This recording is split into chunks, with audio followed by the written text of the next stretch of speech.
Então, bom dia, pessoal. Vamos dar continuidade à nossa disciplina de Direito Penal 1, tratando hoje da teoria da norma penal. Como eu falei lá no princípio, né, a parte geral é composta por três grandes teorias, que são a teoria da norma penal, a teoria geral do delito, a teoria jurídica do crime e a teoria da pena. Denominamos assim porque são conjuntos conceituais que nos servem para acompanhar a norma penal introdutória, ou seja, a parte geral do Código. Isso não significa que o que falamos aqui não esteja positivado, porque sempre tem essa visão, é uma aula de filosofia, uma aula teórica, não.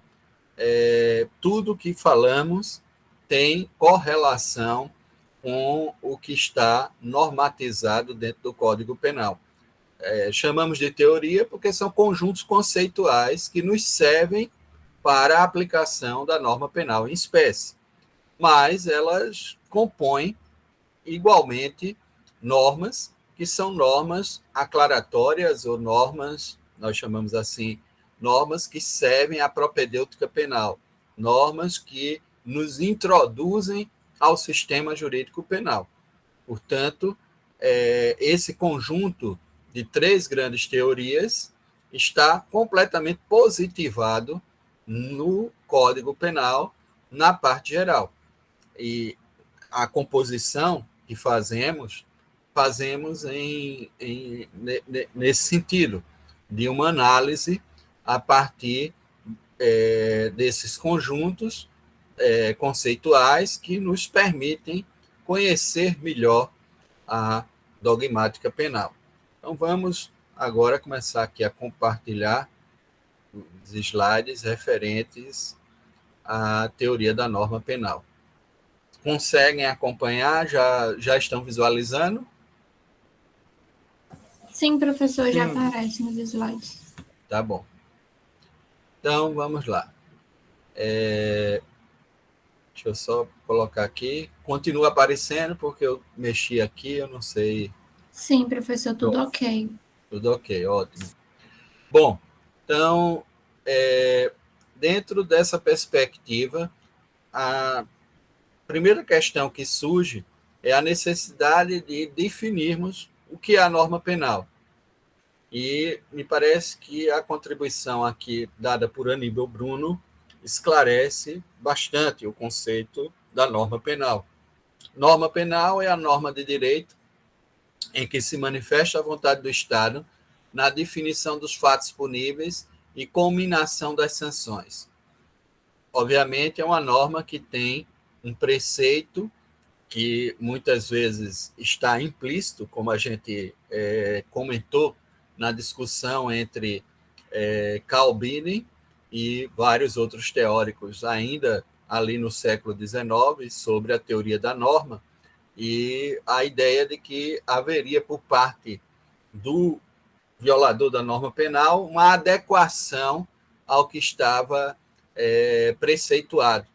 Então, ele, na realidade, não violaria, segundo Biden, a norma penal, já que o direito penal se transformaria num direito penal, num direito sancionador, que sancionaria, que serviria como sanção a outros ramos jurídicos, a bens tutelados por outros ramos jurídicos, que encontrariam no direito penal esse seu suporte. Isso não é mais possível, né? A gente imaginar essa também dependência do direito penal a construções que vêm de outras disciplinas, como o direito civil, o administrativo, o eleitoral e por aí diante. Atualmente, a gente tem noção de que há essa autonomia e de que essa violação é um proibido, seja pela consequência que é a pena, seja pela perspectiva de que aquela tutela vislumbra um conteúdo proibitivo que, por vezes, não aparece no preceito, porque o preceito vem na descrição da conduta típica, como no homicídio, matar alguém, não é? Essa é a descrição da conduta que se refere à destruição da vida de uma pessoa. É uma descrição sintética. O núcleo sempre vai conter aí um verbo, porque é exatamente a palavra que designa a ação.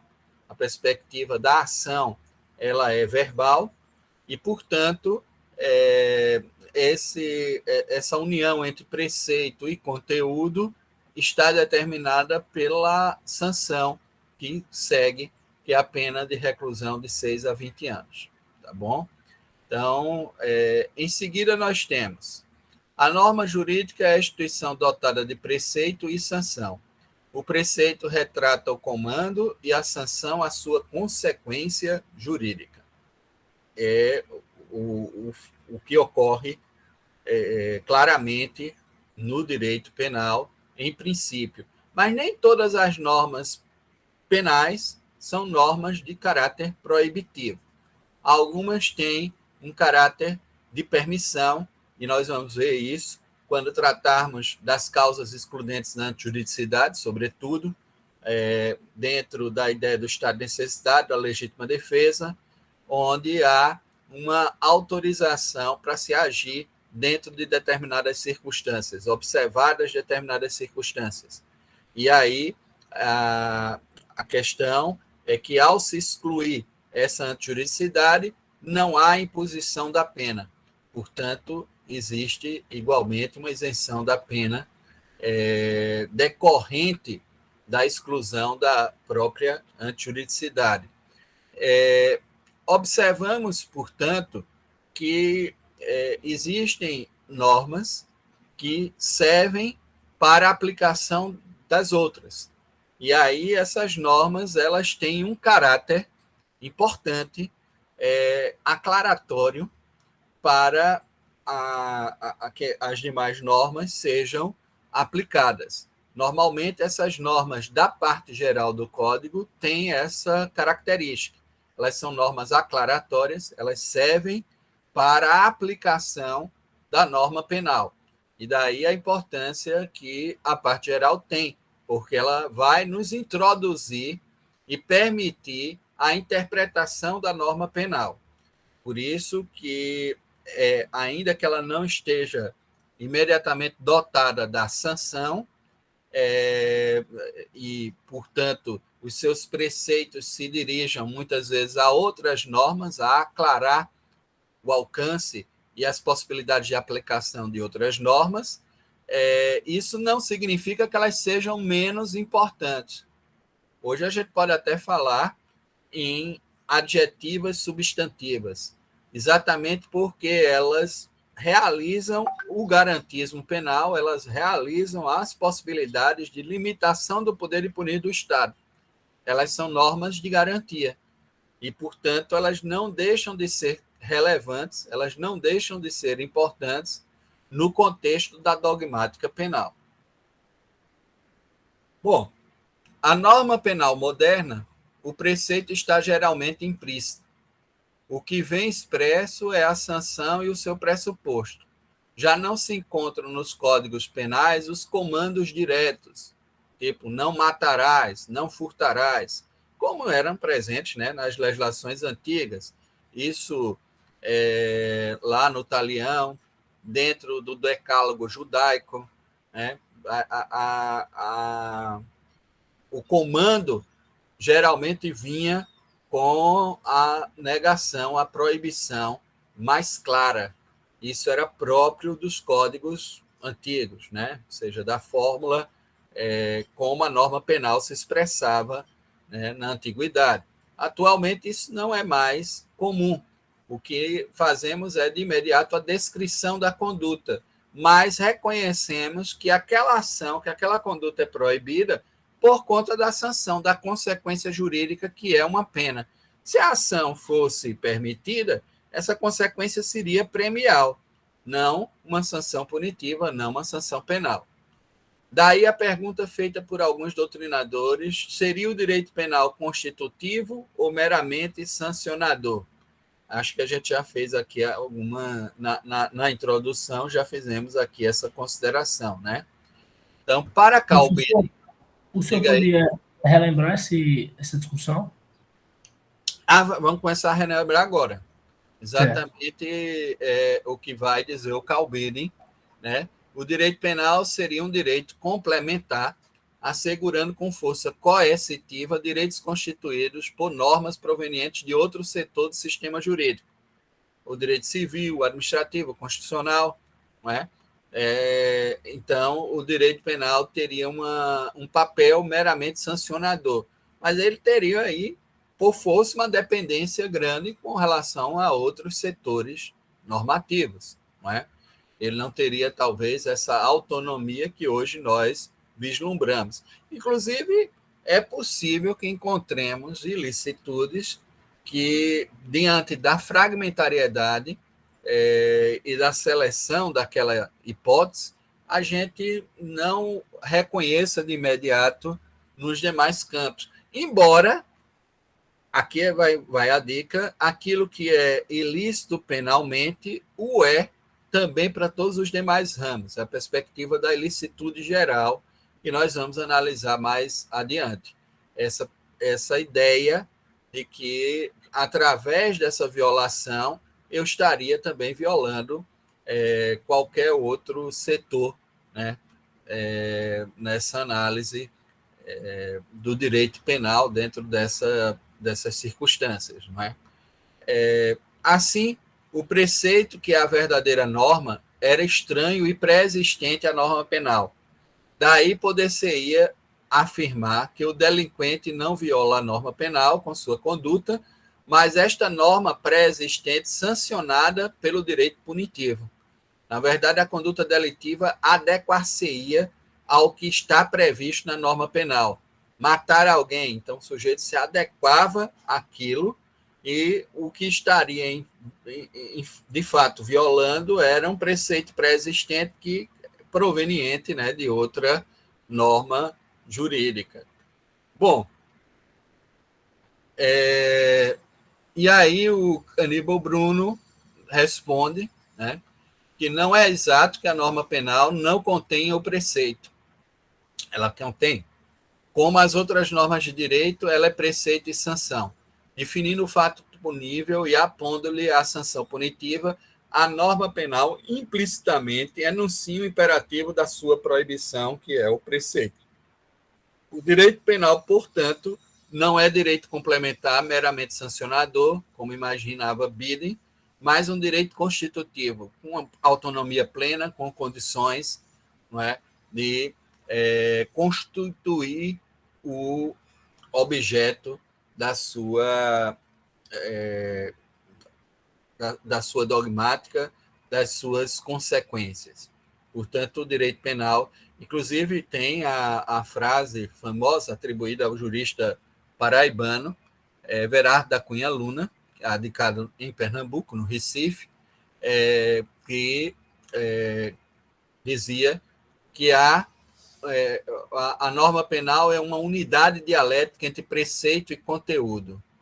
Nós reconhecemos esse conteúdo proibitivo em virtude da sanção, em virtude da pena. Aí, a ideia de que a norma penal é uma norma proibitiva, em princípio. Inclusive, aqui há uma questão que nós devemos observar. Historicamente, as normas de conteúdo proibitivo vigoraram por primeiro e apareceram e foram observadas sem necessariamente nós termos essas normas introdutórias de caráter aclaratório que nos servem para aplicá-las. Então, a parte geral, ela é efeito do iluminismo jurídico penal, da modernidade, ela é mais recente. Porque, historicamente, o que se propunha era, de imediato, fazer a catalogação, a classificação das condutas que eram proibidas e estabelecer sobre elas essas consequências. Essa perspectiva de codificação, principalmente, é que trouxe a possibilidade de termos um elemento introdutório para a averiguação, para a análise dessas normas. Eu diria, inclusive, que é exatamente no tipo penal e na maneira como ele é descrito que se realiza o princípio da legalidade. Ou seja, a descrição da conduta com a sua consequência é o elemento realizador constitutivo da legalidade penal.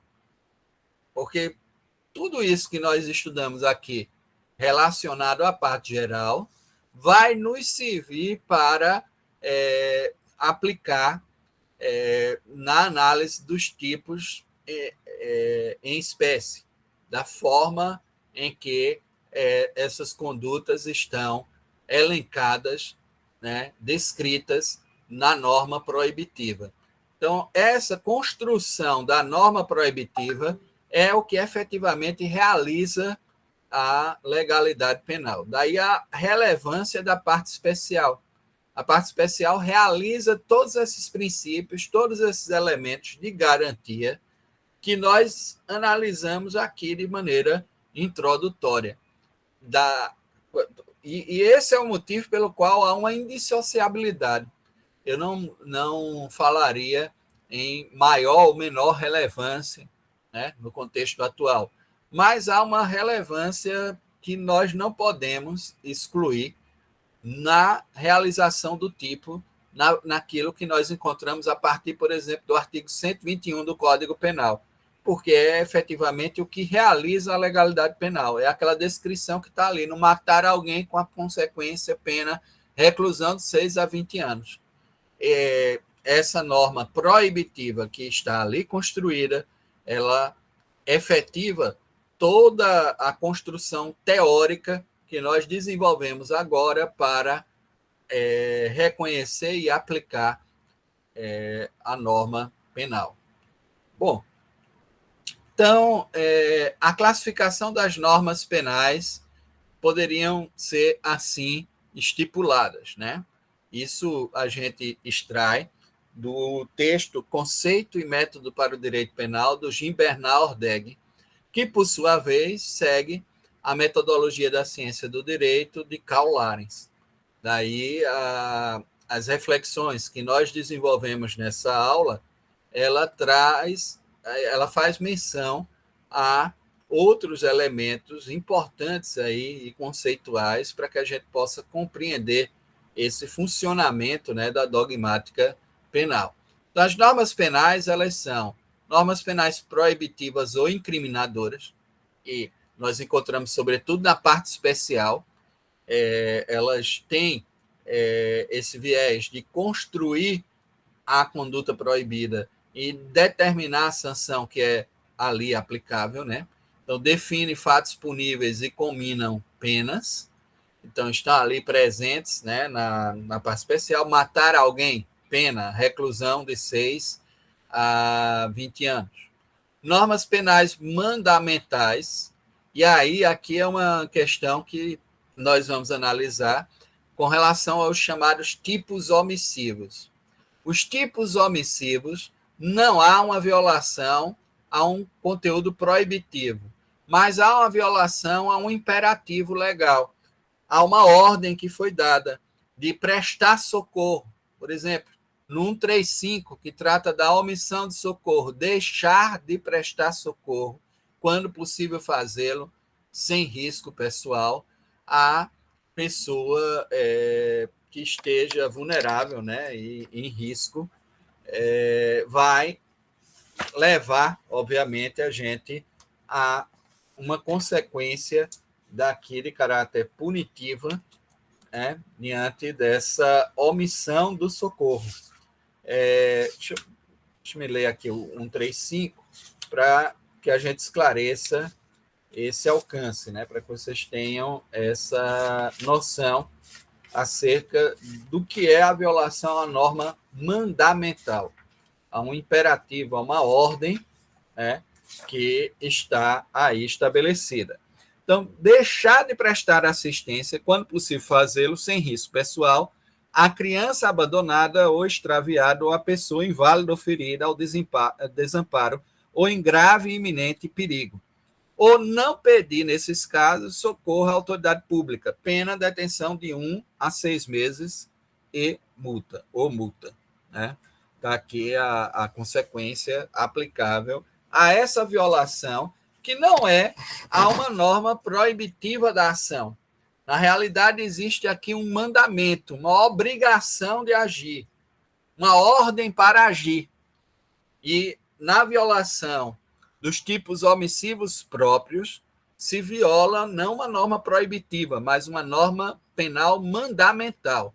Isso ocorre no 135, isso volta a ocorrer lá no 269, quando nós observamos a notificação, e obviamente no 269 é um crime próprio, porque apenas um agente que reúna a qualidade de ser médico, o autor tem que ter essa qualidade de ser médico, por isso que é um crime próprio, onde essa qualidade é própria para o autor tem que ter essa condição, essa qualificação para poder agir, tá certo?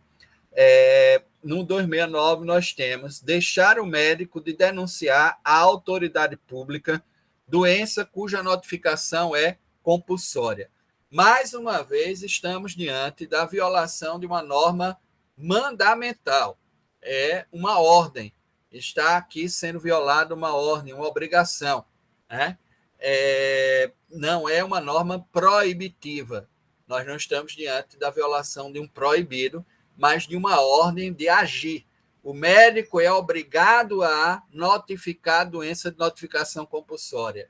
O cidadão é obrigado, lá naquele caso da omissão de socorro, a prestar socorro, quando possível fazê-lo sem risco pessoal.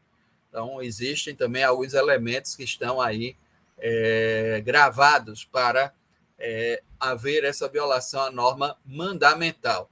Então, elas impõem sanção à omissão de conduta que é obrigatória. Portanto, são normas imperativas. Então, aqui nós já tratamos das normas penais proibitivas ou incriminadoras. O próprio 121, matar alguém, pena, reclusão de 6 a 20 anos. É muito claro.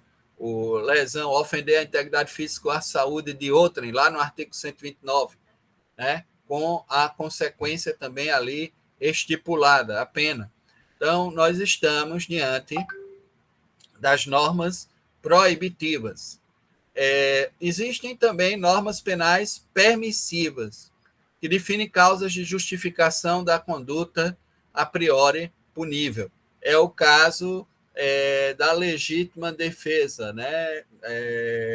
repelir a agressão injusta, utilizando dos meios, entende-se em legítima defesa quem, usando moderadamente dos meios necessários, repele injusta agressão atual ou iminente ao direito seu ou de outrem. Então, diante desse fato, essa agressão que reage a outra está legitimada, ela é permitida e, portanto, ela se encontra dentro dessa noção de uma norma penal permissiva. E, obviamente, as normas de caráter permissivo e as normas gerais ou explicativas, que são essa última hipótese aí do 4, elas são encontradas, sobretudo, na parte geral do Código. Isso não significa que, em algumas hipóteses, a gente não encontre elementos de permissão, por exemplo, no tocante ao aborto, no artigo 128, nós encontramos elementos de permissão para a prática abortiva na parte especial. Então, não necessariamente todas essas normas estarão na parte geral, mas há uma sistemática preferencial para que elas se encontrem na parte geral do Código. Normas penais gerais ou explicativas que completam o sistema penal com seus princípios gerais e dispõem sobre a aplicação e os limites das normas penais proibitivas. Essa ideia de uma parte geral propedêutica que introduz a análise da parte especial. Mas, como eu disse, isso só obteve um certo êxito por onde por onde proliferaram as experiências de codificação. Vocês podem observar que no regime de common law, e mesmo nos Estados Unidos da América, há uma dificuldade muito grande de reunir esses elementos hermenêuticos interpretativos, quase sempre de base jurisprudencial, já que a maior parte das normas elas vêm imediatamente naquela característica de norma proibitiva e, portanto, as interpretações elas são muito mais produto da jurisprudência, do costume judicial, né, do que propriamente de algo positivado, como ocorre no nosso contexto. Ainda assim, eu estava dando uma olhada, né, em algumas reflexões, né, feitas recentemente, né, por autores, dizem que, mesmo por lá, há um processo de positivação dessas normas penais gerais, buscando uma certa aproximação com o modelo do continental europeu, né, em vários estados, exatamente para se gerar uma maior segurança com relação ao que efetivamente se aplica. A grande questão é que lá a federação, ela de fato existe, e cada estado compõe a sua própria base normativa penal. Existe uma base que é para a União, que compõe com relação a determinados crimes, que são crimes federais, mas a maior parte desses crimes estão dentro da seara da legislação estadual e da maneira como os estados eles se comportam.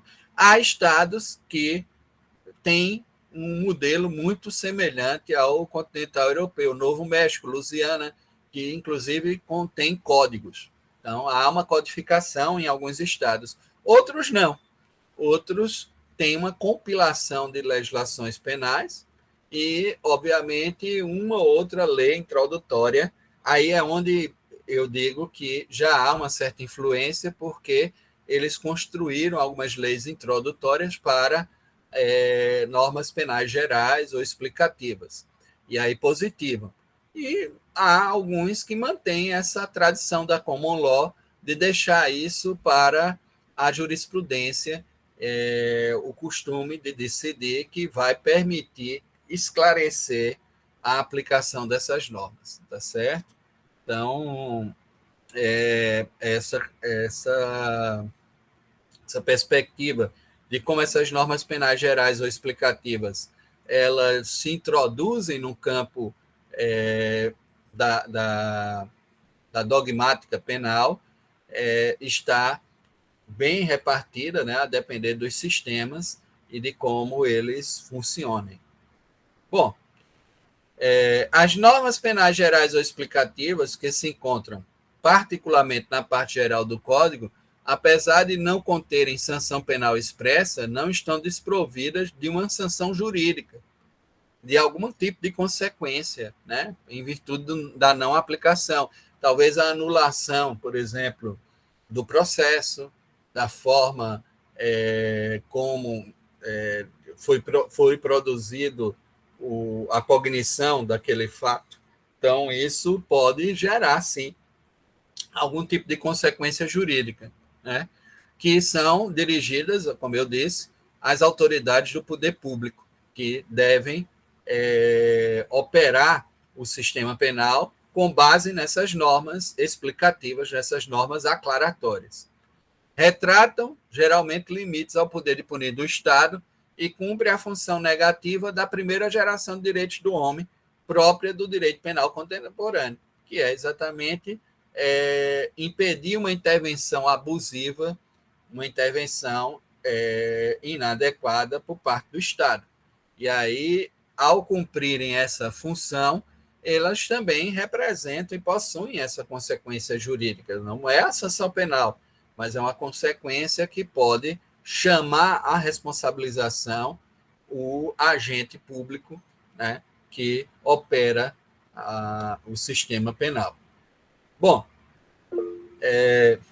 alguma pergunta? Professor, a gente então poderia falar que essas normas penais gerais ou explicativas, elas carregam alguns daqueles princípios penais que a gente assistiu na aula de ontem? Sim, totalmente, né, com certeza. E elas Parte dessa base principiológica, que na realidade a gente fala em princípio, mas já tá positivado também na Constituição. Alguns são explícitos, né? Poucos são implícitos. Agora, a Constituição não só contém normas explícitas, princípios explícitos, né? Boa parte desses princípios estão também implícitos, né? Mas, ainda assim, com certeza, a gente pode falar isso. Então, essas aí, né, essas normas gerais, elas estariam dentro daquele quadro que a gente viu também do direito penal constitucional, né, que é quando no direito penal tem esses traços do princípio do constitucionalismo, né? Exatamente. Certo, Está dentro obrigado. daquele quadro lá. É legal observar. Já o direito constitucional penal contém norma proibitiva, porque ele se refere a determinadas autoridades pela prática de crimes de responsabilidade e gera uma forma processual. Está tudo contido na Constituição. O tipo, que é a perspectiva do crime de responsabilidade, a quem se dirige, quais são os possíveis responsáveis, o processo e a sanção. Por isso que o nome é Direito Constitucional Penal, né? É a parte constitucional que tem uma consequência, que não é isso que nos interessa, pelo menos não na matéria penal. Em direito constitucional, acho que vocês vão ou já estudaram o direito constitucional penal, que é o procedimento relacionado ao impeachment, né? Perfeito, professor, obrigado. Bom, fontes da norma penal. Então, a primeira fonte, obviamente, que é uma fonte imperativa, é a Constituição da República Federativa do Brasil, de 1988. Inclusive, Maurício Antônio Ribeiro Lopes, no seu texto Teoria Constitucional do Delito, diz que até mesmo para a seleção dos bens jurídicos que são merecedores da tutela penal, a Constituição é a nossa referência. Quando ela fala na ordem econômica, na ordem ambiental, quando ela, no artigo 5º, traz a tutela da vida, a importância que a vida tem, né? A liberdade, a honra, a imagem, todos esses são elementos que nós vamos beber lá na Constituição para produzir essa consequência jurídica penal. E a perspectiva é que nós deveríamos selecionar os bens jurídicos a partir da própria norma constitucional. Não é? E aí ela se torna, assim, uma fonte imperativa. Fora que a Constituição não só tem uma ordem limitativa. Ontem, inclusive, eu achei estranho, porque eu pensei que no slide a gente teria colocado isso, de que a Constituição também tem uma ordem criminalizadora. A Constituição tem uma ordem relacionada, por exemplo, à ação de grupos armados contra o Estado Democrático de Direito, ao racismo, à perspectiva também do tráfico ilícito de entorpecentes, da tortura e do terrorismo como crimes equiparados hediondos. E aí essa ordem constitucional, ela também é uma ordem criminalizadora, sancionadora. Ela não só tem uma ordem principiológica, limitativa, interpretativa, mas ela também já demonstra ao legislador quais são as violações que ela quer algum tipo de reação, algum tipo de... já que a gente quer construir, por exemplo, uma sociedade plural, diversa, isso é um dos objetivos lá do artigo 3º, o racismo é um tema central e, portanto, ela dá uma ordem de que as condutas racistas sejam imprescritíveis. A Constituição dá uma ordem também criminalizadora. no artigo 225 da Constituição, quando ela vai tratar da matéria ambiental, ela diz que os responsáveis pelas violações, né, pelos danos ao meio ambiente, devem ser punidos, devem ser responsabilizados civil e administrativamente. Ou seja, ela não civil, penal e administrativamente. Então, ela fala nas 3 esferas de responsabilização, mas ela coloca a ideia de que o meio ambiente, então, no artigo 225, todos têm direito ao meio ambiente ecologicamente equilibrado, bem como ao uso comum do povo essencial à sadia qualidade de vida, impondo-se ao poder público e à coletividade o dever de defendê-lo e preservá-lo para presente e futuras gerações. E aí, no parágrafo, vamos ver aqui,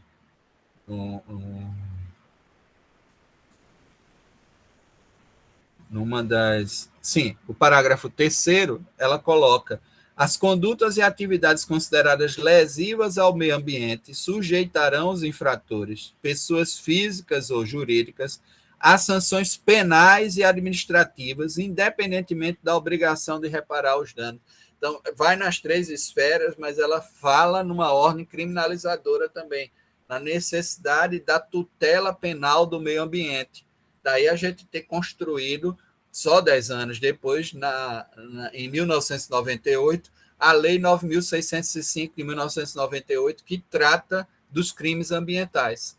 Mas isso tudo tem um respaldo numa ordem constitucional que também indica bens jurídicos a serem penalmente protegidos. No artigo 173 da Constituição, 170, nós falamos dos princípios gerais de atividade econômica, e falamos de um bem jurídico extremamente relevante, que é a ordem econômica. A ordem econômica, fundada na valorização do trabalho humano, na livre iniciativa, tem por fim assegurar a todos uma existência digna, conforme os ditames de justiça social, observados os seguintes princípios: soberania nacional, propriedade privada, função social da propriedade, livre concorrência, defesa do consumidor, defesa do meio ambiente, redução das desigualdades, busca do pleno emprego, tratamento favorecido às empresas de pequeno porte. Tudo isso está na Constituição. E no 173, nós vamos encontrar a possibilidade, deixa eu ver aqui se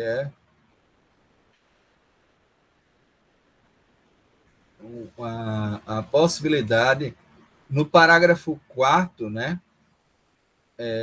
A lei reprimirá o abuso do poder econômico que visa a dominação de mercado, a eliminação da concorrência e o aumento arbitrário dos lucros. Então, fala que essa ordem, também existe uma ordem criminalizadora, que vai tratar exatamente dos abusos relacionados ao poder econômico. De certa maneira, na 837, uma parte dela é dedicada à ordem econômica, que é a ordem tributária e econômica, e aí nós temos também uma fonte na Constituição preceituando a ordem econômica como um bem jurídico relevante a ser penalmente tutelado.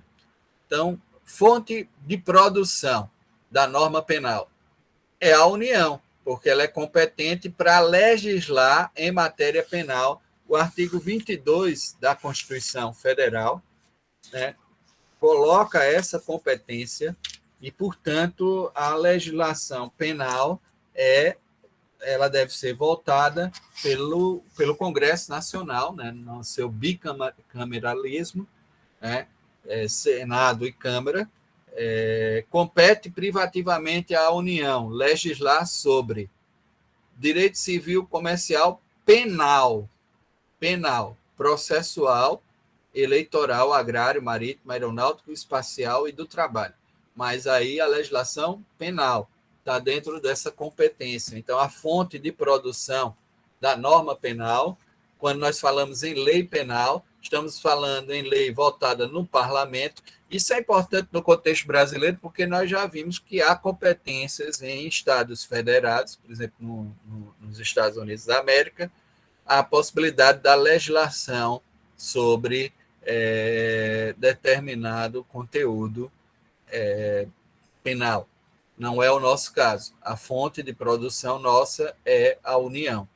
Fonte de conhecimento penal imediato é a lei federal. Imediato, ou seja, que nós nos servimos. Aqui é preciso também um certo cuidado, porque dá a entender, muitas vezes, vocês vão ver alguns textos dizendo que a criminologia, a política criminal, a sociologia criminal são ciências auxiliares à dogmática penal. Não, elas têm um objeto próprio, elas lidam com esse objeto de uma forma diversa da dogmática. Há alguns limites que estão aqui impostos à dogmática para como lidar com o objeto jurídico penal, e essas demais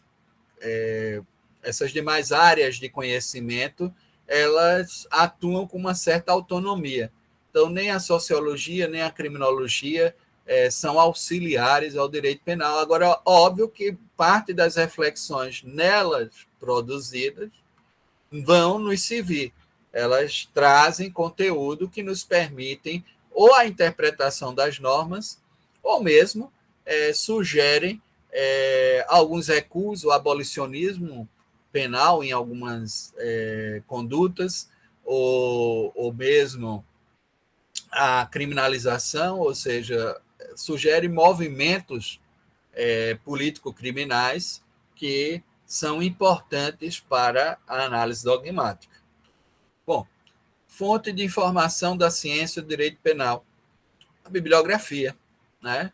A doutrina, como a gente costuma aqui falar, esse termo dá a ideia de uma certa ideologização, né, do campo penal, mas é sim um componente ideológico, né, fundado ali pelo iluminismo, buscando a limitação do poder de punir do Estado. E, portanto, a construção doutrinária, a construção de pensamento acerca dessa matéria, ela é relevante, muito embora no contexto brasileiro é aquilo que eu falo, a maior parte dos nossos manuais, né, que são textos menores, né, escritos de uma maneira panorâmica sobre o objeto de análise aqui que nós desenvolvemos, eles são arquivos jurisprudenciais. Eles se negam a fazer ou a construir os seus próprios caminhos ou as suas próprias reflexões. Por isso que na frase lá do Eros Roberto Grau, né, com relação ao direito constitucional, mas isso se repete no penal, no civil e por aí vai, ele colocava de que não lia mais manuais, não leio mais manuais, eu prefiro ler diretamente a jurisprudência dos tribunais superiores e tirar as minhas próprias conclusões, porque os manuais, na verdade, se transformaram apenas em arquivo jurisprudencial. Eles só fazem referência à jurisprudência e não trazem nenhuma contribuição nova, mesmo no campo filosófico ou científico, para a reflexão daquela norma, né, da dogmática. Portanto, ele prescinde hoje desse tipo de leitura. E, de fato, é tudo muito parecido, ninguém tem uma contribuição sua, né? A gente pega e é coisa bem preparatória para concurso, né? E não acrescenta muita coisa. Mas, em tese, seria uma fonte para o conhecimento, né, da norma penal. Então, as funções que a gente pode atribuir à norma penal. Uma primeira função seria essa função garantidora, que limita o poder de punir do Estado, como bem desenvolvida por Ferrajoli no seu livro Direito e Razão. Essa perspectiva é a perspectiva, inclusive, de relegitimação do sistema penal, para que ele funcione. Normalmente a gente diz, mas existe uma cifra de subnotificação muito alta, a impunidade é graça, como se a norma penal fosse resolver esse problema também da impunidade. É só um texto que está lá, e a operatividade dele depende muito das instituições e de nós mesmos, né, com relação a como gravar, né? E não me parece que essa operatividade, em muitas circunstâncias, modifique o cenário, inclusive, da produção criminal, já que é uma invenção. O próprio crime é uma invenção política, né? A gente já colocou aqui, e a pena ela se dirige preferencialmente sobre determinados grupos. Então, a função que efetivamente resta à norma penal sobretudo, a de impedir abusos, a de evitar que o Estado haja de maneira abusiva. Essa reflexão do Ferrajoli ele retirava de uma passagem lá do Direito e Razão, onde ele diz claramente que a soma de todos os crimes mais violentos que talvez tenham sido praticados na história humana, se você conseguir classificar os crimes individuais praticados na história humana, ainda que você se sirva talvez dos piores criminosos, daqueles que geravam pânico social, medo, mesmo que você some tudo isso, não dá metade, não dá nem uma ínfima parte da violação produzida de maneira sistemática por parte do Estado, que atinge multidões, atinge um grupo indistinto de pessoas. E aí ele diz a operatividade de um Estado na sua forma autoritária ou totalitária, como foram o Estado nazista ou o Estado stalinista soviético, eles são aptos a gerarem muito mais males e gerarem muito mais terror social do que um criminoso individual. Portanto, a função maior que se pode dar à norma penal é limitar o poder de punir do Estado. Bom, existe também outras funções que estão aí previstas. A intimidativa, que era sugerida por Beccaria, lá no texto dos delitos e das penas, e que depois acabou também incorporada por Paul Anselmo Feuerbach, quando se pronuncia lá no Código Penal da Baviera, essa busca de prevenir a prática de novas condutas criminosas, não é? Essa perspectiva de que o direito penal serviria à prevenção dessas práticas, né? E, portanto, ele teria igualmente essa função. Ora, nós sabemos, aqui eu gosto muito da resposta de Hegel, né, a Feuerbach, e dizia que Feuerbach tratava o homem como a um cão, né, onde um simples bastão seria apto a reprimir as suas escolhas, mas o homem ele tem uma autonomia moral, uma capacidade moral de escolher e de tomar isso como uma determinação para a sua vida, que essa ideia de que há uma função intimidativa, ela se perde geralmente nesse campo prático, né? Na prática, o homem ele faz escolhas que podem ser, inclusive, de violação à norma penal.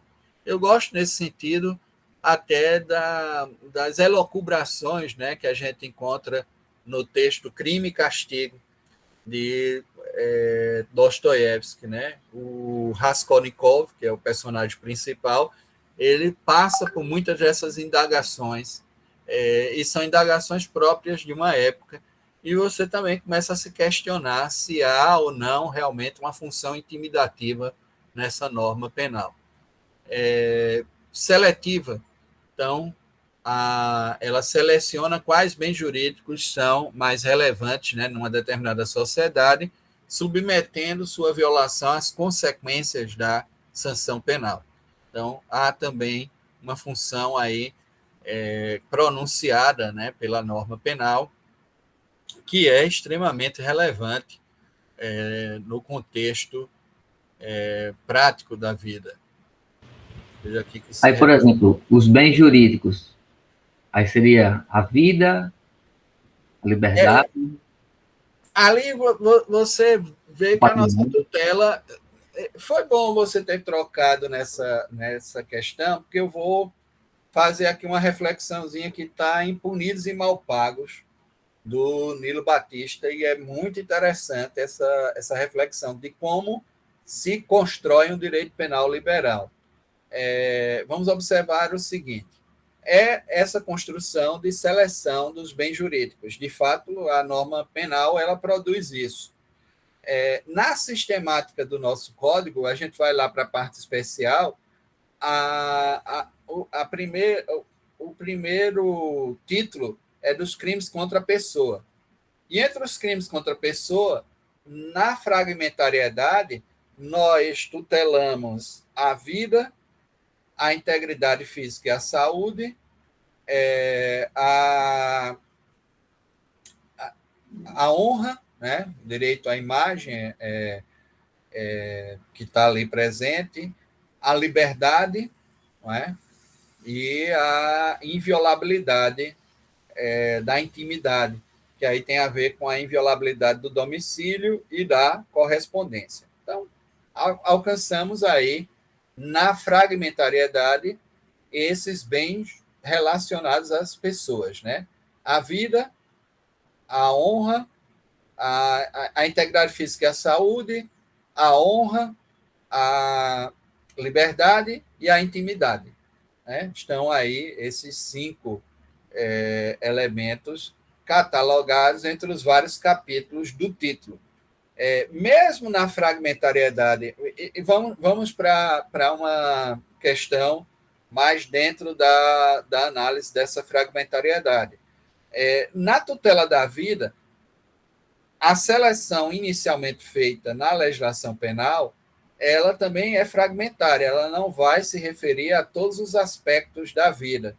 Ela trabalha com a vida humana já construída, já constituída em pessoa, e aí trabalha com homicídio, com induzimento e instigação ao suicídio, que seriam elementos no infanticídio também, né, que seriam elementos dessa vida que se constrói já como pessoa, da vida humana intrauterina, e aí ela trabalha a título do aborto, mas o aborto refere-se a um aspecto que é a interrupção da gravidez com a consequente morte do feto. É essa questão que a gente vai estar lá no 124, né? Então, há uma fragmentariedade porque, se eu considero o embrião vida humana, a manipulação embrionária ou a destruição e descarte de embriões, em princípio, não está catalogada como aborto. Só haverá aborto se houver interrupção. Então, há um aspecto da vida humana que está fora, inicialmente, da norma penal, pelo menos da norma penal classificada lá no Código Penal. Obviamente, existe uma legislação específica para tratar da manipulação embrionária, e existe. Agora, mesmo assim, é admissível, né? Por exemplo, na fertilização, não significa que existirá a implantação de todos os embriões fertilizados. Alguns embriões serão mantidos em criogenia, né, congelados, podem servir para descarte ou entrega em pesquisa, e é aqui onde há um questionamento grande com relação a isso, porque se você adere, e isso é próprio de parte da comunidade religiosa, né? A adesão ao critério da animação imediata, ou seja, que logo que existe a fecundação, forma-se uma nova alma, um novo ser, e, portanto, existe ali já a construção de uma vida humana. Nós estamos diante, obviamente, de uma violação relevante. Ainda assim, essa admissibilidade de que possa ser feita pesquisas científicas, exatamente na busca de células-tronco, etc., trazem esse questionamento de se não estaríamos manipulando vida humana, quais seriam os limites éticos com relação a essa questão. Por isso que não é tão fácil essa estipulação fragmentária, né, que nós observamos no campo penal. Né? Vocês observam que há vários elementos que estão aí, o início da vida e o fim da vida também trazem uma série de questionamentos sobre qual a melhor forma de intervenção por parte do Estado. Né? Nós não autorizamos, por exemplo, a eutanásia. Existem países que autorizam, né? E admitem esse homicídio piedoso em determinadas circunstâncias. Muito menos o suicídio assistido, que também é admissível em alguns países. Aqui, qualquer assistência ao suicídio levaria à imputação do delito previsto no artigo 122, que é o induzimento, instigação e auxílio. E aí é o auxílio à prática suicida. Nós não temos qualquer outra análise, né, com relação a essas dimensões. Daí o porquê essa tutela é sempre fragmentária. Ela vai selecionar, ela vai captar o que a comunidade, de uma forma mais extensa, compreende enquanto criminal, né, como algo merecedor da pena, como uma conduta criminosa, e estipular isso. Mas, mesmo assim, ela deixa brechas, né, como a gente mostrou aqui. Nós não temos uma tutela. Por exemplo, a dificuldade de classificar uma figura onde você não mate alguém, mas você deixe essa pessoa permanentemente no estado vegetativo, ou seja, sem se comunicar, dependente de máquinas, etc. Eu não tenho esse resultado. O resultado é apenas da destruição da vida da pessoa. Naquela questão da manipulação embrionária, também existe a outra dimensão que está aí, né? Tudo bem, você está tutelando a vida e a vida humana, mas o Peter Singer, que é um teórico, né, desse campo da ética prática, né, tem até um texto muito bom sobre ética prática, onde ele aborda que, conforme esse tipo de análise, alguns seres humanos não são pessoas. E é exatamente essa perspectiva de que a vida, no seu princípio, ela ainda não encontrou uma incorporação na ordem jurídica. Mas tratando, como eu disse, na reflexão trazida aí por Aníbal Bruno, não, desculpe-me, por Nilo Batista, ele diz que na sistemática do nosso código, logo depois dos crimes contra as pessoas, do primeiro título, que é crimes contra a pessoa, vem o patrimônio. E é uma coisa interessante, como a gente gosta desse cidadão proprietário, como eu disse, desse cidadão de bem. O cidadão de bem é o cidadão de bens, que tem patrimônio. E é uma coisa interessante nessa análise trazida por ele, que eu acho extremamente relevante, é que o crime que deveria ser mais severamente punido era o homicídio. Né? Da sua forma, inclusive, qualificada, ele tem uma faixa variável de 12 a 30 anos, né? Na fórmula do parágrafo 2º do 121. 121, parágrafo 2º, na forma qualificada, a consequência é uma pena de 12 a 30 anos. Mas nós classificamos elementos de morte de maneira diferenciada quando se trata do patrimônio. Seja no latrocínio, onde eu estipulo uma pena de 20 a 30 anos, seja na extorsão mediante sequestro seguida de morte, que é o crime mais severamente punido dentro do nosso Código Penal, cuja pena mínima são 24 anos. Então, na realidade, eu estou diferenciando novamente pessoas, né? Como ele disse, aquela diferenciação punitiva que existia no antigo regime, hoje ela é novamente posta em prática através de argumentos liberais, mas que ela está ocultada dentro dessa dinâmica, porque, tirando um erro de cálculo por parte do agente, eu imagino que a situação mediante sequestro seguida de morte, ela é algo que só alcança, em princípio, pessoas muito ricas, né? Pessoas que tenham, de qualquer forma, algo para pagar em termos de resgate aos sequestradores. E quanto na nossa realidade social, a maior parte dos crimes contra a vida, propriamente, ocorrem dentro da sistemática da forma qualificada lá do homicídio ou por operação de grupos de extermínio, cuja pena é inferior a essa pena que nós aplicamos nos crimes patrimoniais. Daí o porquê também a gente acaba valorizando esse formato da pessoa em sua relação com o patrimônio, em detrimento do formato até da pessoa em relação com a comunidade, por exemplo. Por que não ter colocado os crimes de perigo comum e de saúde pública dentro desse rol que sequencia a sistemática do Código?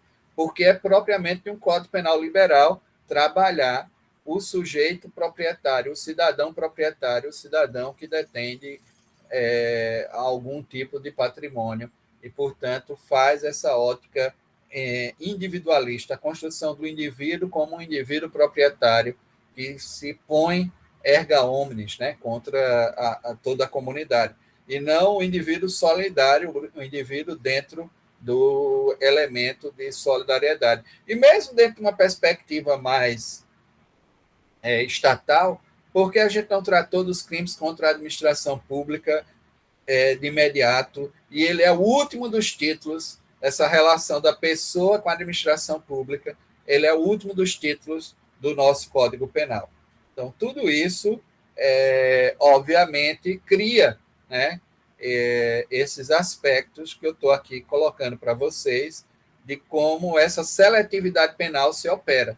Ela se operou dentro de uma ótica liberal, política, para estabelecer que o cidadão proprietário ele está dentro de um peso maior, né, diferenciado, recebendo aí um peso diferenciado em termos de valoração. Não é? Então, esses crimes que se seguem, em vez de, por exemplo, você valorizar a questão relacionada propriamente à vida, lá você valoriza primeiro a perspectiva do patrimônio e daí, em decorrência, o resultado morte como um elemento de agravação aí da pena, né, de aumento da pena nessas circunstâncias. Bom, mas alguma questão? Não, tinha colocado isso, abordou muito bem. Obrigado. Nada. Bom, a origem filosófica, né, o princípio da legalidade penal, né, a origem filosófica é o iluminismo, né, principalmente a contribuição do programa político criminal que nos é trazido por Beccaria, né, no texto dos delitos e das penas. Então, essa análise, né, da limitação do poder de punir do Estado tem por base essa oposição ao antigo regime operado pela Academia de Puy, que não é formada apenas por Beccaria, mas também pelos irmãos Verri. Não é? Também poderíamos aqui até colocar o contratualismo, sobretudo da ótica rousseauiana, o contratualismo de Rousseau, o iluminismo jurídico penal apresentado por Beccaria, e nesse conjunto o espírito das leis de Montesquieu, igualmente dentro do princípio da separação dos poderes, da harmonia, que poderiam trazer a ideia da legalidade penal, não mais como uma ordem real propriamente, mas como um elemento de limitação de abusos de poder por parte do Estado.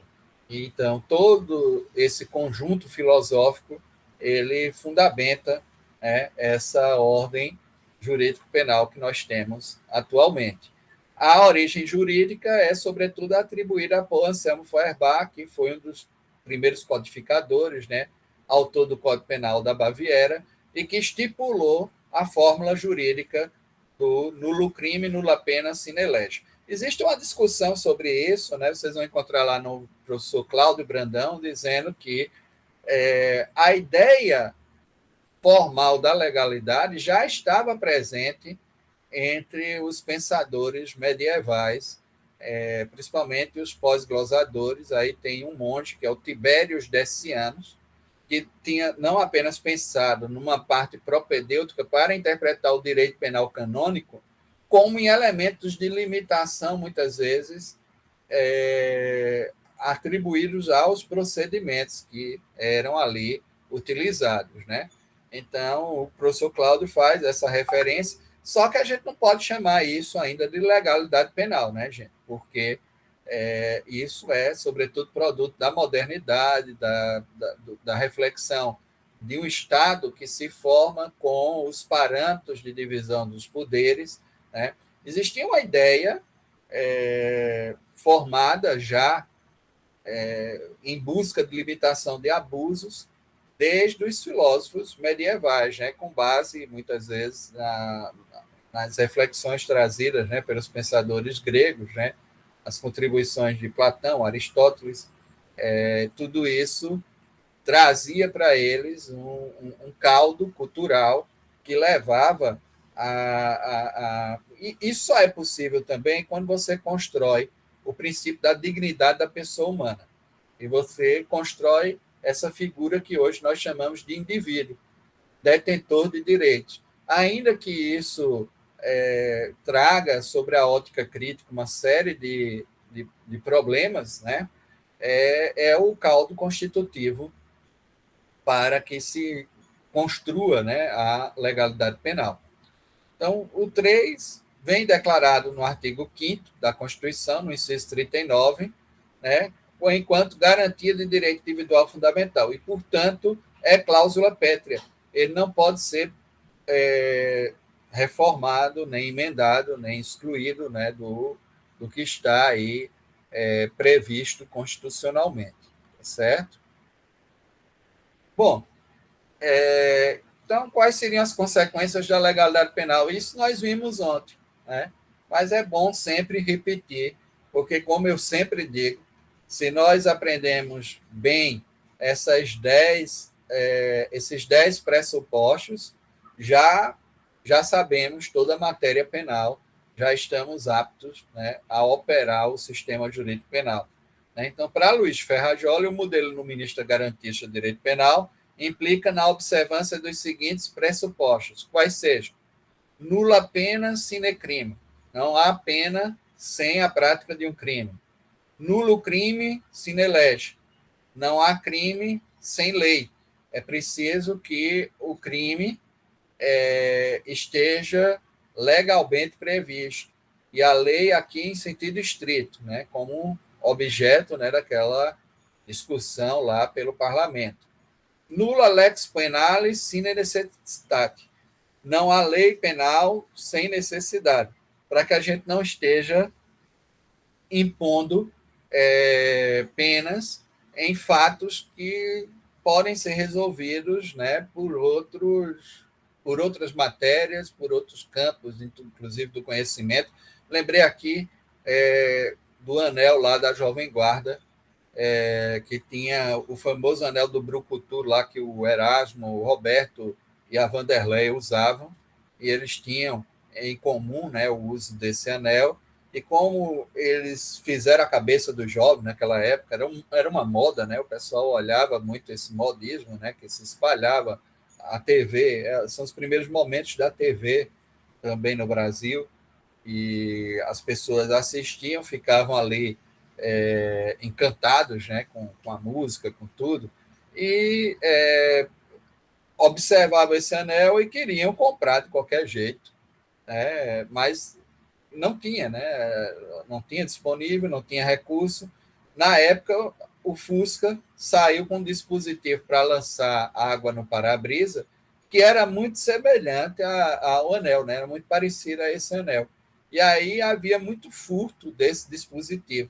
Chegou-se a cogitar, né? Houve um projeto, né, ofertado por um deputado para tornar esse furto desse dispositivo, que era chamado de brucutu, né, chamava o brucutu do Fusca, e o anel também era o anel do brucutu, né, que o pessoal colocava, transformar isso numa forma qualificada de furto. Aí vem aquela questão da necessidade, a extrema ratio do direito penal.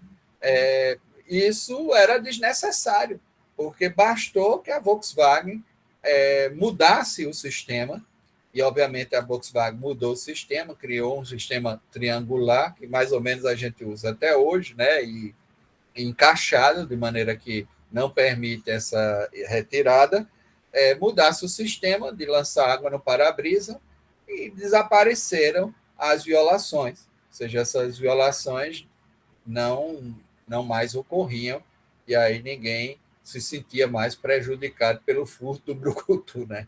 Mas ia ser interessante hoje. E outra coisa, qual a permanência disso em termos de costume, né? Logo que a Jovem Guarda saiu com a Tropicália, né? Com outros movimentos posteriores, saiu, perdeu a força, né? Perdeu o modismo, a aspiração de se ter um anel semelhante sumiu também. Eu acho que hoje vocês nem imaginavam a existência desse anel do brucutu. Imagine isso dentro do Código Penal, não é? Então era uma coisa maluca mesmo, falta necessidade. Já tinha ouvido falar, mas já tinha ouvido falar dessa expressão anel do brucutu, mas não conhecia o que era. Né? Pronto, agora você já sabe, né? O Gigante Gentil lá, o Erasmo, fez 80 anos agora. Realmente as músicas são boas, né? Músicas bonitas ainda hoje, mas não necessariamente a gente está nesse mesmo modismo, né? Então, nula lex penalis sem necessidade, né? Não existe lei penal sem necessidade. Nula necessidade sem injúria. Não existe necessidade sem ofensa.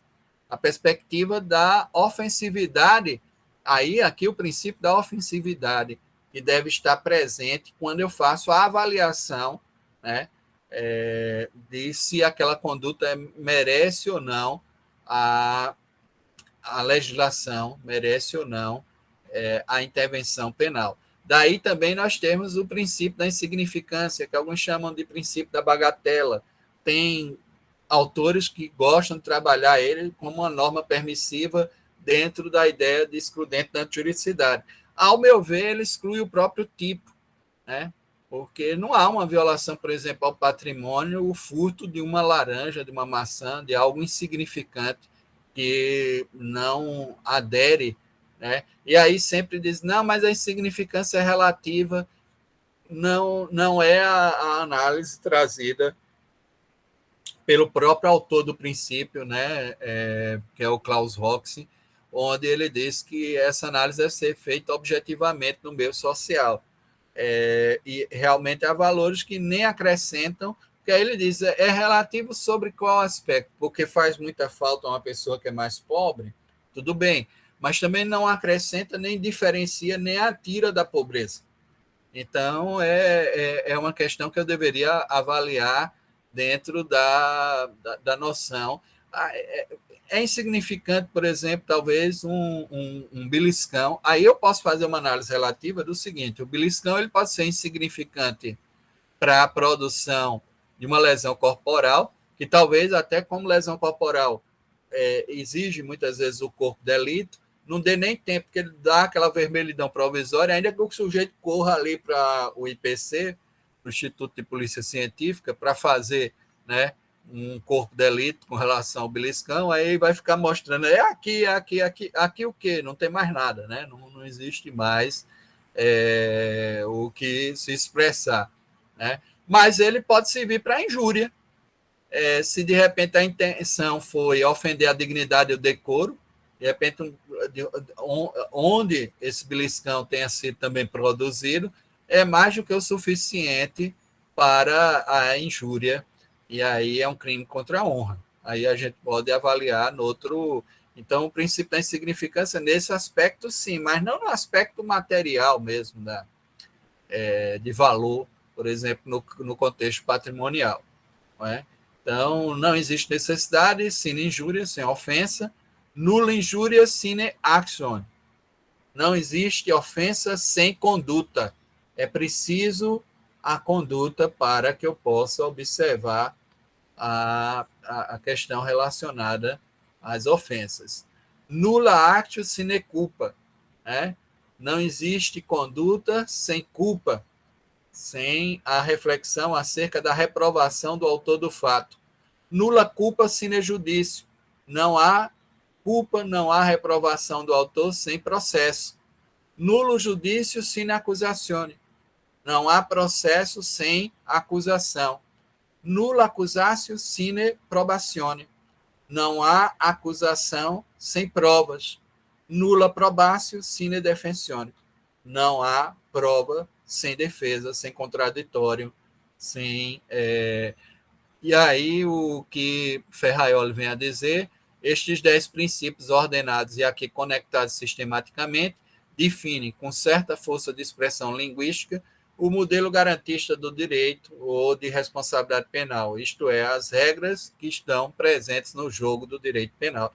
E eu também concordo, ou seja, com o domínio de todos esses 10 princípios, esses 10 axiomas que estão aí elaborados, a gente conhece, né, a aplicação do direito penal.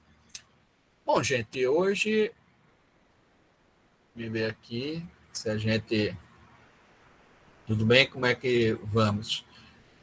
Parou aí a apresentação, né? Sim, professor. Pronto. Hoje a gente basicamente vai ficar por aqui, porque seriam esses elementos introdutórios, né, que eu queria aqui passar para vocês.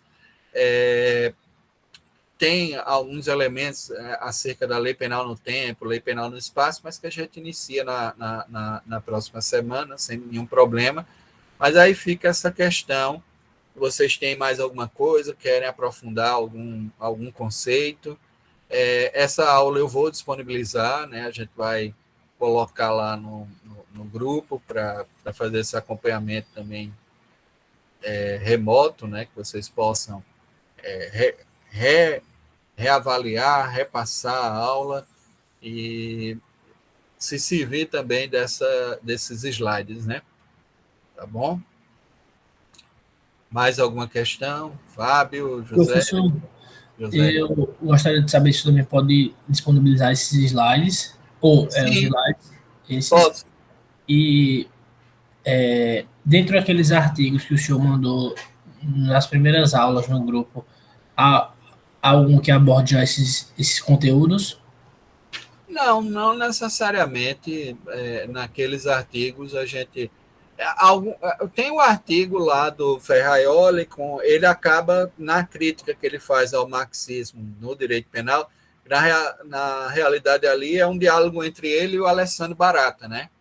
E aí ele acaba recapitulando algumas questões e colocando e recolocando o sistema dele, que é o sistema liberal garantista, porque o Barata tinha uma perspectiva abolicionista e deslegitimadora do direito penal.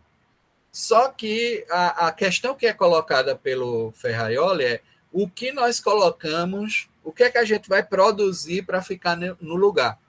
Não é? A gente vai chegar a que ponto?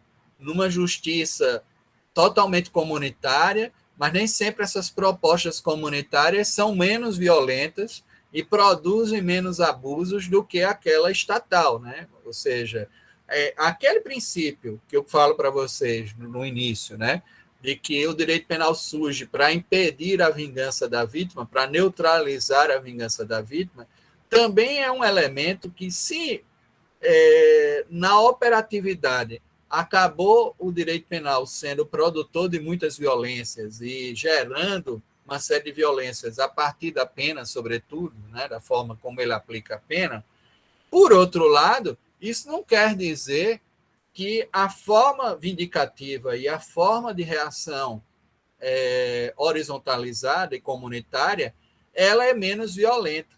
O tipo de proposta, de projeto social é menos bárbaro do que aquele que nós temos a partir da norma penal. É mais ou menos esse diálogo que é feito pelo Ferraioli e é, portanto, um diálogo de relegitimação, porque aí ele vai totalmente ao contrário do que se diz, né, de que o discurso de Ferraioli é um discurso de deslegitimação do sistema, que é a favor do bandido, né? Ele coloca exatamente isso, que é preciso dar-se um suporte às vítimas, porque existem excessos que podem vir da ação estatal. Essa ação estatal ela pode ser extremamente abusiva, é verdade, mas existe também um outro excesso que é de omissão, que é uma oferta de proteção deficiente às vítimas. E quando existe essa proteção deficiente às vítimas, não quer dizer que não existirá programações de reação. E geralmente essa proposta horizontalizada, formada no quadro emotivo e não racional do direito penal, ela é muito mais violenta.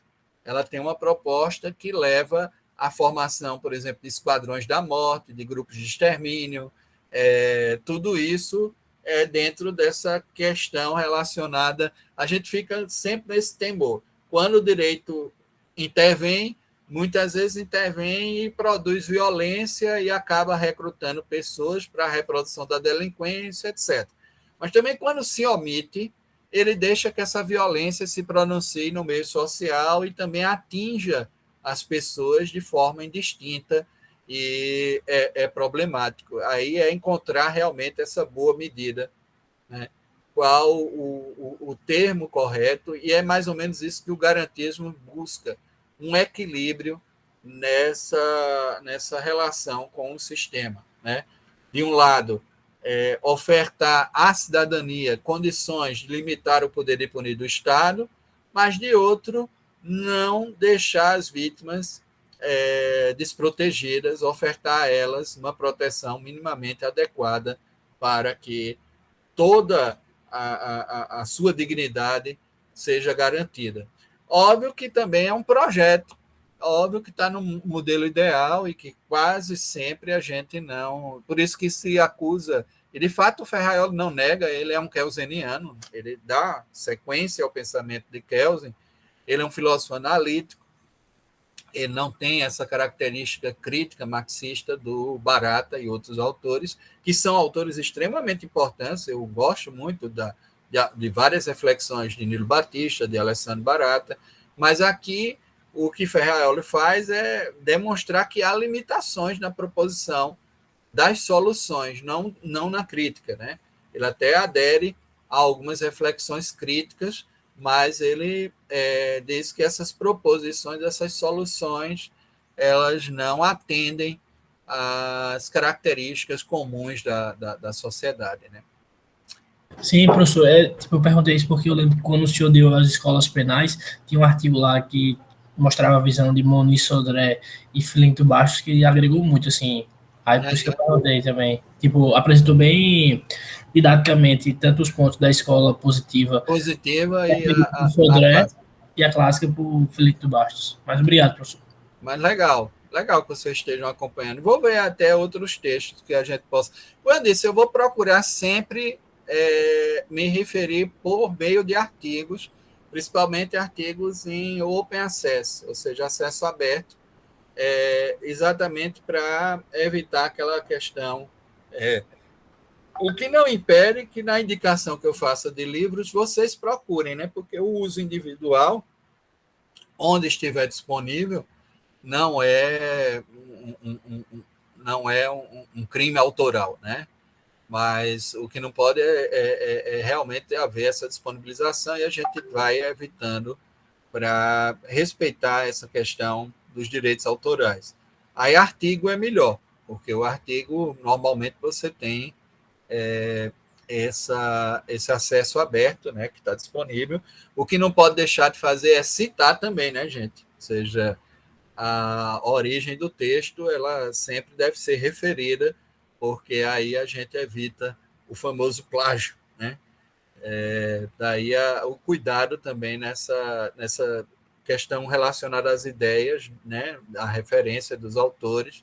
Vocês veem que mesmo nos slides eu busco sempre me referir Esse aqui foi Aníbal Bruno, ali foi o Ferraioli, o Anselmo Feuerbach, né? A gente vai sempre fazendo essas referências para deixar claras as ideias. Quando eu falo também, por exemplo, que o direito penal surge para neutralizar ou impedir a vingança da vítima, eu estou tratando do modelo proposto por Wilfried Hassmann. Hassmann é que disse isso. Então, eu tenho que fazer essa referência, né, dos autores originais. É sempre assim. A gente faz, ainda que a gente possa construir as nossas próprias convicções. Por isso que eu não faço referência de manual. Vocês fiquem livres para seguirem qualquer manual, tá bom? Mais alguma questão? A gente vai disponibilizar esses slides, né? Vou falar, eu ainda vou marcar aí uma reunião com Arilson, Maria Luísa, né? A turma da monitoria. Estou buscando encontrar esse tempo, né? Porque estou sempre aí em reuniões, em outras orientações igualmente, que estão chegando agora ao final, né? Do mestrado e doutorado. Mas assim que for possível, a gente começa a compartilhar com no maior volume, né, todo esse material, tá bom? Então, um abração para vocês, até... Sim, a aula de hoje teve por base 2 textos, o texto do Jim Bernard Ordeg, né, Conceito e Método do Direito Penal. Pronto, se vocês queriam saber a questão da aula de hoje, eu vou colocar aqui o nome dele, porque se vocês quiserem pesquisar, é um penalista espanhol, né, que é muito importante, né, é o Conceito e Método da Ciência do Direito Penal, né, como ele coloca lá, que é uma aula de metodologia, e na questão da classificação das normas, o Karl Larens, Metodologia da Ciência do Direito, tá certo? Então, foram os elementos centrais de referência para a construção da aula hoje. Mais alguma questão? Esses 2 estão dentro daqueles textos, né, que o senhor disponibilizou lá no grupo do WhatsApp? Não estão, não. Mas eu acredito que boa parte disso vocês se encontram facilmente na internet. Dê uma pesquisada e vocês vão encontrar. Como era o nome do texto, professor? Um é Conceito e Método da Ciência do Direito Penal e o outro é Metodologia da Ciência do Direito. Sim. Tá certo?